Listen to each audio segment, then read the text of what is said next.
Good afternoon and welcome to Sussex County Day. It is time for Chop Sussex Challenge, which is brought to you today by Visions Credit Union and JAG Physical Therapy. I'm going to introduce you real quick to the chefs. Chef Martin Kester. Big round of applause for Chef Martin Kester. He's from the Sussex County Community College Culinary Institute in Newton. Chef Gilberto de Jesus from Mountain Creek Restaurant in Vernon, right here, ladies and gentlemen. Next up, Chef Brian Morales from Ojuco.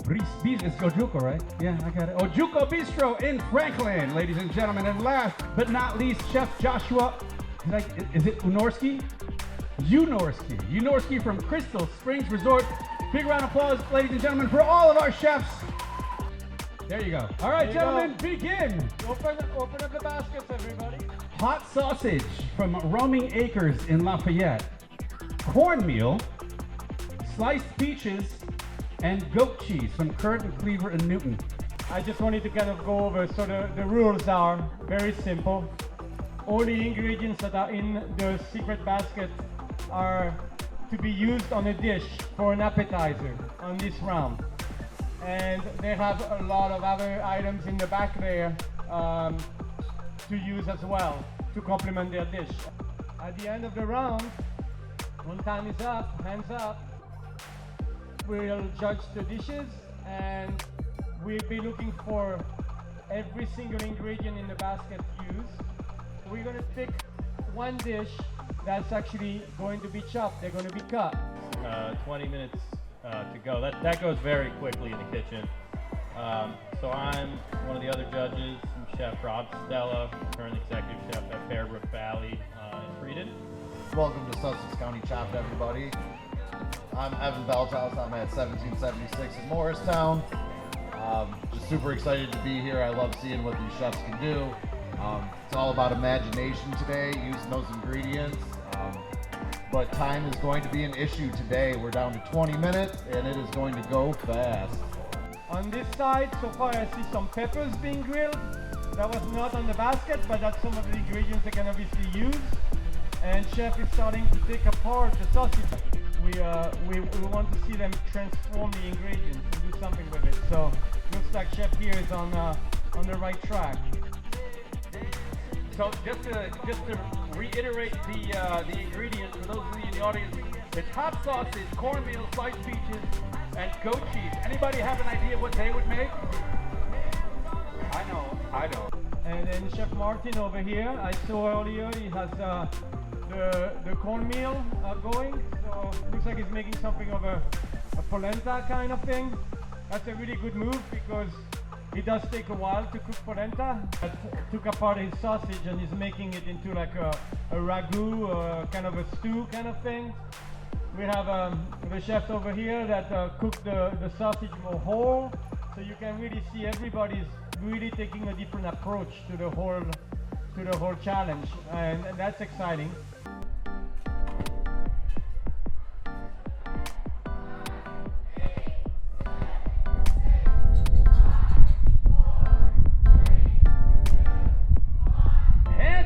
There we go. That's it. First, I made a fritter. I cooked the sausage off. We have some of the cheese, the sausage, and the cornmeal to make the fritter itself. Then I roasted some peppers to complement the peaches because sausage and peppers, like, that goes together, right? So we made a sauce with the roasted peppers and the peaches.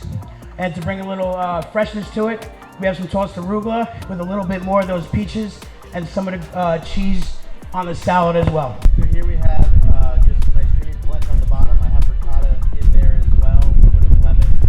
Super traditional one with the ragu. Opened up those sausages. Added some nice the farm tomatoes and some nice herbs that we had out there. The peach is going to be inside of the ragu itself. A little bit of the juice and then a little bit of the gastrique on top. A little bit of spicy peach to finish off. Right? All nice and warm. So my dish, I made a real quick polenta, peaches. I reduced the juice down and folded that into the ricotta cheese with a little bit of lemon zest. And the salad on top, I sauteed the peaches, so it's kind of a warm, cold salad on top with some sliced shallots, basil, the roasted peaches, and then I took a little bit of fresh corn because I wanted to tie the polenta into the dish another way. And the peaches, I folded that into the ricotta so I could tie that into the dish two different ways as well. I made herb and goat cheese puree for the bottom of the salad. The sausage is just simply grilled, and we made a herb, goat cheese, and peach vinaigrette. And with the polenta, I tried to do like a cheese fritter, kind of like what you would do with Parmesan, but you know, it's just there for flavor and a little salt. Right, so unfortunately, this dish, who cooked this one? I'm sorry, but you've been chopped. All right, thank you very much, chefs.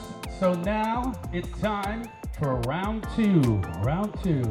All right, folks, so 2025 Chopped has begun. We're on our second basket, and gentlemen, are we ready?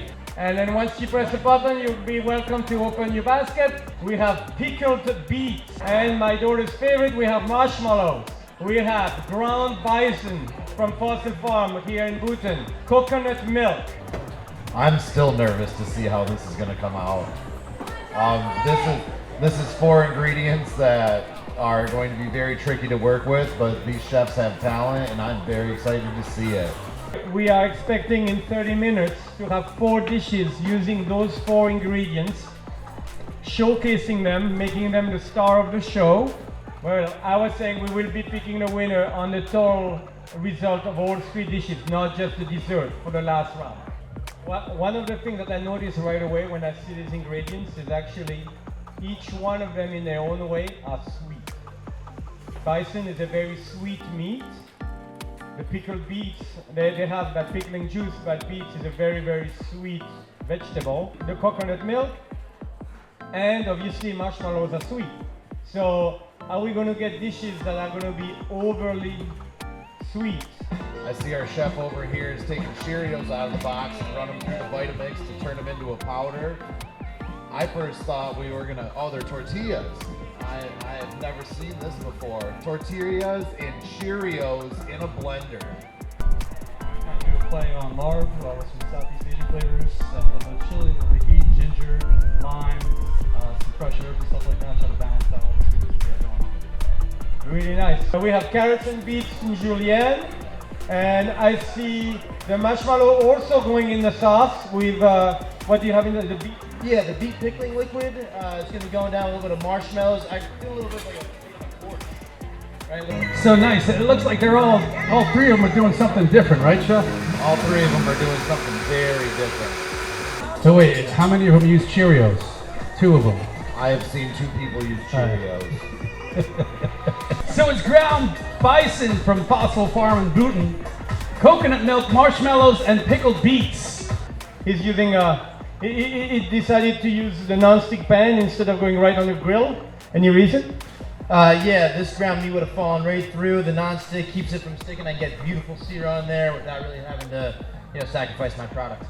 We have 5 minutes left, exactly 5 minutes. We're just going to recap what we're doing.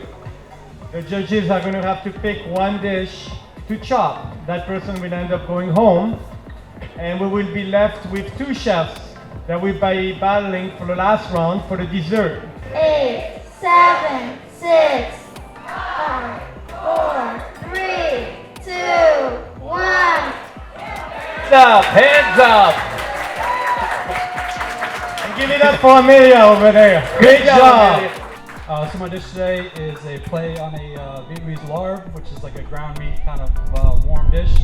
Lettuce wraps on the bottom. Inside the bison, I did a little bit of ginger, garlic, scallions, some soy sauce, get those kind of Asian flavors going to kind of balance out everything sweet going on in the dish. The sauce, I made a reduction of coconut milk and marshmallow, and a little bit of the beet juice, so it looked like Pepto-Bismol. And on top is a salad of aromatics, chili, ginger, shallot again, basil, and a little bit of toasted rice on there for some texture and some flavor as well.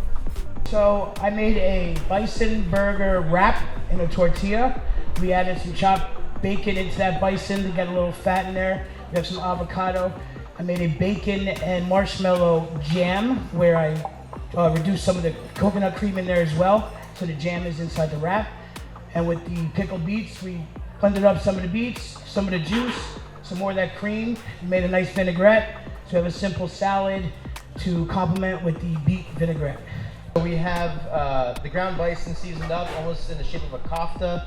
On top is going to be a bit of like a borscht salad almost. Got a little beef stock, coconut milk, carrots, pickled beets, and celery.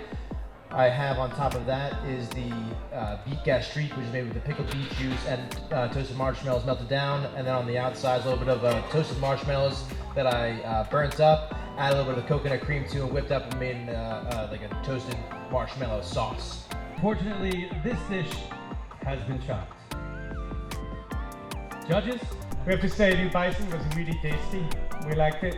Even though all the ingredients were in the dish, they were all used and you could taste them, we didn't really see them as the highlight. Thank you so much for joining us. Awesome. Thank you guys. Appreciate it. There's the ingredients. And gentlemen, you can open them up.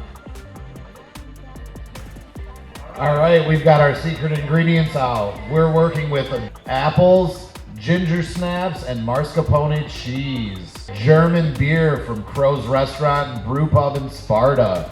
These are 4 ingredients that I like all by themselves.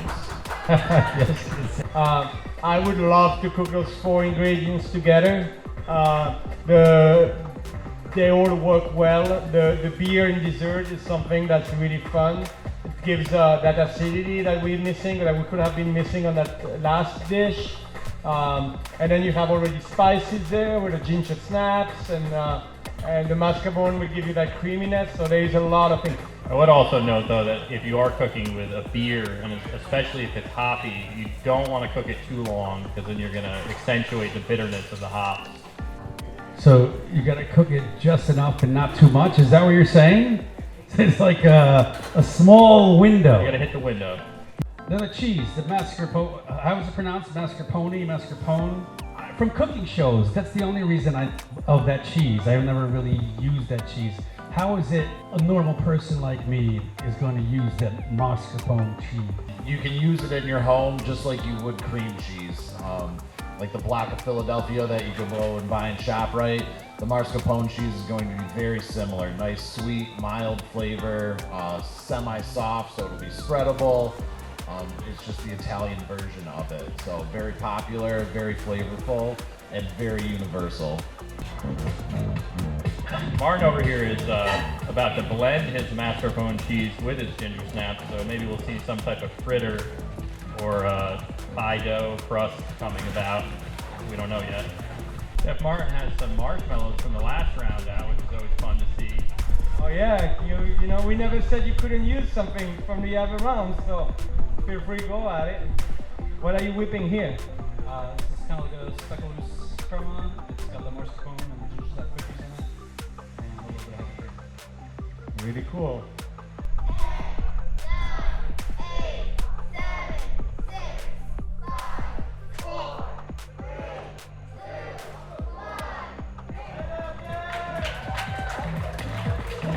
Yeah, big round of applause for my countdown timers here. Good job. All right, we are ready to go. So our dessert course here, I roasted some apples down in some brown butter and a little bit of cinnamon. I made a caramel out of some brown sugar in the Hell's Lager, reduced that down. And then I just softened the ginger snaps in it so they had a little bit of texture to it, not totally falling apart. A little base of softened ginger snap, and then it's going to be a toasted ginger snap cream, which is done with the mascarpone. A beer caramel, which is also going with this. The apples have been cooked down in brown sugar, butter, and the beer itself. Really wanted to get that beer all the way through the whole dish. And there's still just fresh apples on top as well. Whose dish is in the box? That's the question now. Only one can make it to the end. Unfortunately, your dish has been blocked. Did I say blocked? Chopped. Big round of applause, ladies and gentlemen, for our chefs. One more time. Actually, two times. This is the second time, ladies and gentlemen. Yeah, I just want to thank my competitors today. They did an awesome job. This is not an easy environment to compete in, and they really showed up and represented themselves and their establishments well. I just want to give a plug for the program. If anybody's not familiar, we are the Sussex County Culinary Institute in the center of Newton. Send a big thank you out, of course, to our chefs.